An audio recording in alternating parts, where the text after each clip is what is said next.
উপজেলার বাজারে বেড়েছে শীতকালীন সবজির সরবরাহ। বাজারে সবজির সরবরাহ বাড়ায় সপ্তাহ ব্যবধানে কেজিতে দাম কমেছে অন্তত 10 টাকা। এ নিয়ে আরও জানাতে উপজেলার কান্ঠাপাড়া বাজার থেকে সরাসরি যুক্ত হচ্ছেন আসাদ জামান। আসাদ, বাজারে শীতকালীন সবজির সরবরাহ কেমন এবং দাম নিয়ে ক্রেতা বিক্রেতার প্রতিক্রিয়া জানাবেন।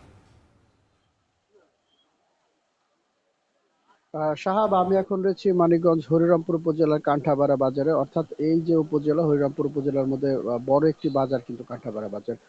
তো শীতকালীন সবজি সরবরাহ কিন্তু বেশ বেড়েছে বলে আমরা সকাল থেকেই দেখতে পেয়েছি। শুধুমাত্র পেঁয়াজের দাম ব্যতীত অন্যান্য যত সবজি আছে সেগুলোতে দাম কিন্তু সপ্তাহের ব্যবধানে প্রায় 10 টাকা পর্যন্ত কমেছে বলে আমাদেরকে যারা বিক্রেতা রয়েছেন তারা আমাদেরকে জানিয়েছেন।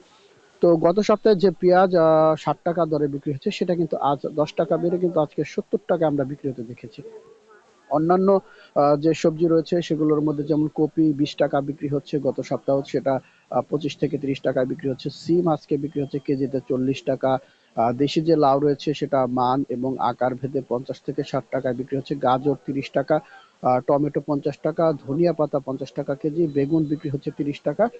আলু, যেটা নতুন আলু, সেটা কিন্তু 20 থেকে 22 টাকা কেজি দরে বিক্রি হতে দেখি।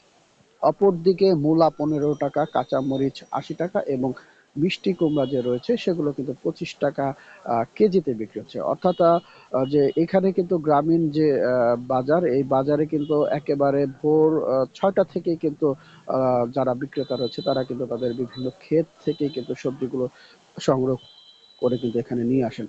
অপরদিকে আমরা দেখতে পেয়েছি যে বেলা বাড়ার সাথে সাথে কিন্তু যারা ক্রেতা রয়েছেন তারা কিন্তু বিভিন্ন জায়গা থেকে চলে আসছেন শাকসবজি কেনার জন্য। অর্থাৎ এখানে যে সব শাকসবজিগুলো পাওয়া যাচ্ছে সেগুলো যারা বিক্রেতা রয়েছে তারাই হচ্ছে এখানকার যারা হচ্ছে চাষি, তারাই কিন্তু তাদের ক্ষেত থেকে সরাসরি এখানে নিয়ে আসছেন, যার কারণে কিন্তু দেখা গিয়েছে যে অধিকাংশ সবজির দামই কিন্তু কমে পাওয়া যাচ্ছে। তো তারা জানিয়েছে যে আরো সপ্তাহ গেলে কিন্তু আরো সবজির দাম কমবে বলে তারা আশঙ্কা করছে। তো সাহাব, এই ছিল আমার কাছে সবজি বাজার থেকে সবশেষ সংবাদ। সবজির বাজারের বিস্তারিত জানাতে মানিকগঞ্জ উপজেলার হরিপুর উপজেলা থেকে আমাদের সঙ্গে যুক্ত ছিলেন আসাদ জামান।